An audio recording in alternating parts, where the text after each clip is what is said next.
ગુજરાતભરના તાજા અને સચોટ સમાચાર મેળવવા માટે અમારી રાષ્ટ્રીય સમાચાર ચેનલને સબસ્ક્રાઇબ કરો અને બેલ આઇકન પર ક્લિક કરો।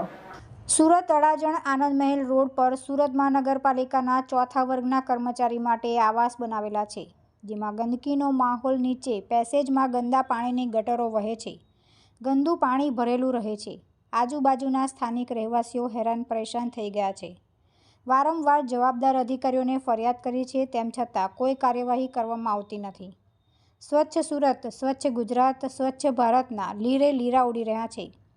ગંદુ ગોબરું આવાસ તપાસ કરાવી યોગ્ય કાર્યવાહી કરવામાં આવે તેવી સ્થાનિક રહેવાસીઓની માંગ છે।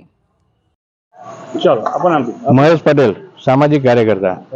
અત્યારે કયા સ્થળ પર ઊભા છે ને કયા પ્રકારની સમસ્યા આપણે અત્યારે આનંદમહેલ રોડ પર ઊભા છીએ અને ચોથા વર્ગના કર્મચારી માટે સુરત મહાનગરપાલિકાએ આવાસ બનાવેલા છે અને નીચે શાકભાજી માર્કેટનું આયોજન હતું, પરંતુ તંત્રની બેદરકારીના કારણે અને જે સ્થાનિક લોકો અહીંયા રહેવાસીઓ છે એ ખરેખર ચોથા વર્ગના કર્મચારી નથી, પણ ભાડે આપેલી વધુ મિલકતો છે, એટલે એ લોકોનું મેન્ટેનન્સ નથી કરતા। એના કારણે પારાવાર ગંદકી આજુબાજુના રહેવાસીઓ સોસાયટીના ત્રાહિમામ પોકારી ગયા છે અને ત્રાસી ગયા છે। સુરત મહાનગરપાલિકાનું તંત્ર એક પણ રીતે કામ કરવા તૈયાર નથી અને આને જે નોટિસ આપી અને જે કાર્યવાહી થવી જોઈએ એ કાર્યવાહી કરતા નથી। એના કારણે આજુબાજુના રહીશોમાં રોગચાળો ફેલાઈ રહ્યો છે। ચિકનગુનિયા જેવા, મેલેરિયા જેવા, ડેન્ગ્યુ જેવા કેસો આના કારણે થઈ રહ્યા છે અને એટલી બધી દુર્ગંધ છે કે આજુબાજુના લોકો ત્રાસી ઉઠ્યા છે।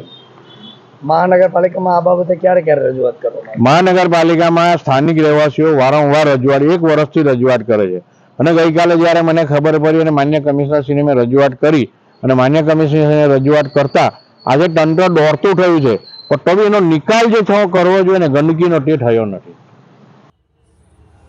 તુલસી શર્મા સાથે રાષ્ટ્રીય સમાચાર સુરત।